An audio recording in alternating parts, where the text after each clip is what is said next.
Good evening, ladies and gentlemen. Welcome to our Misa Bulletin, and we shall start with our headlines. Israel to reopen Gaza terminal extends fishing on Tuesday.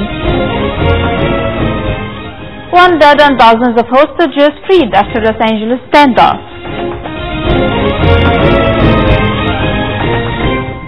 Moving on to our details, starting with the Middle East crisis.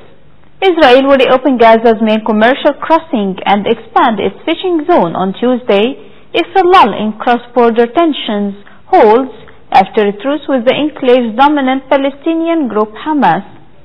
It's worth mentioning that Israel shut the Kerem Shalom border terminal and reduced the fishing zone to 6 miles from 9 miles on July 9th in response to fire-starting kites and helium balloons flown over by Palestinians as part of weeks of border protests.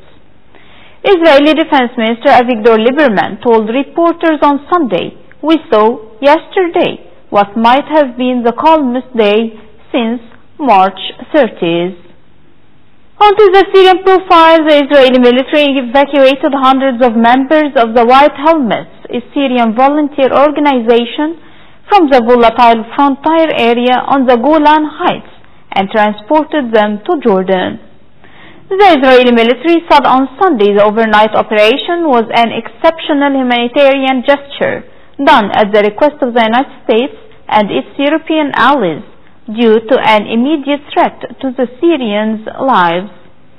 On the other hand, Syrian state TV reported the Israeli evacuation of the White Helmets, calling it a scandal and saying terrorist groups now have zero options.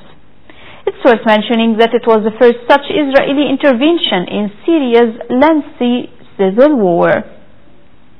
On the other side of the world, a woman was shot and killed when a gunman ran into a busy Los Angeles supermarket where he held dozens of people hostage for about 3 hours on Saturday.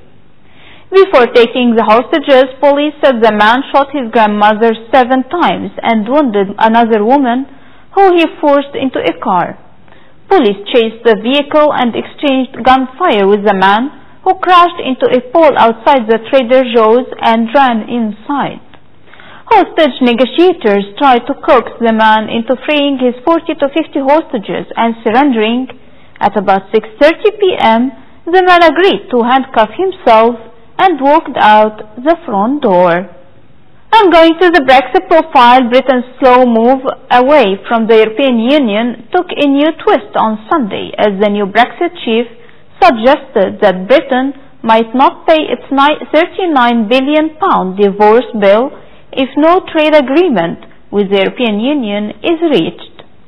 Brexit Secretary Dominic Raab told the Sunday Telegraph that there must be conditionality between Britain making the hefty exit payment and its ability to create a new relationship with the EU.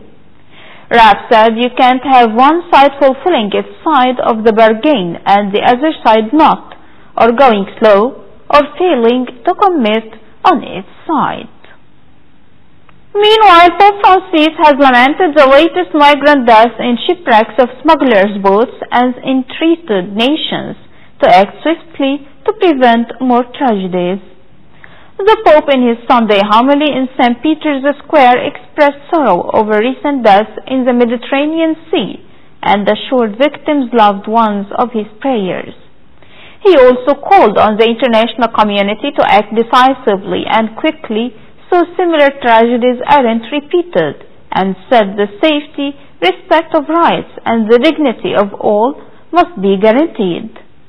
From another aspect, far fewer migrants have arrived in Italy this year compared to the same period in 2017, but officials say crossings have been deadlier.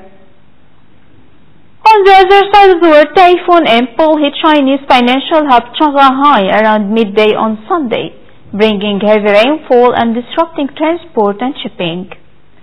State broadcaster CCTV said more than 600 flights from the city's 2 airports were cancelled and high-speed rail services also impacted. The typhoon first hit the island of Chongming, 28 miles east of the city, with winds of up to 62 miles per hour near its eye, according to the National Meteorological Center. Moreover, state news agency Xinhua reported that the city had already relocated 190,000 people from coastal areas by early Sunday morning.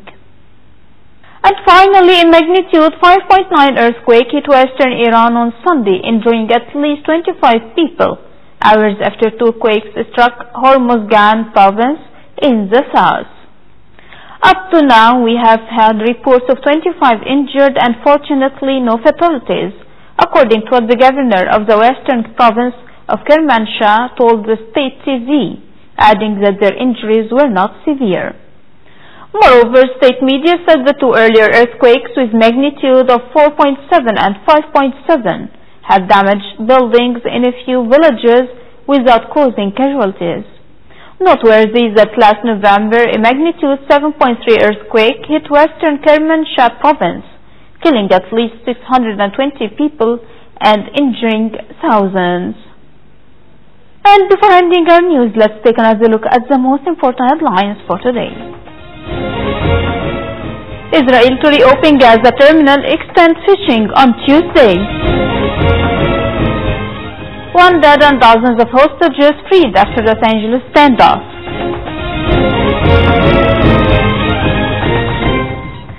And we reach the end of our news bulletin for today. Thank you for joining us and see you tomorrow in a new bulletin.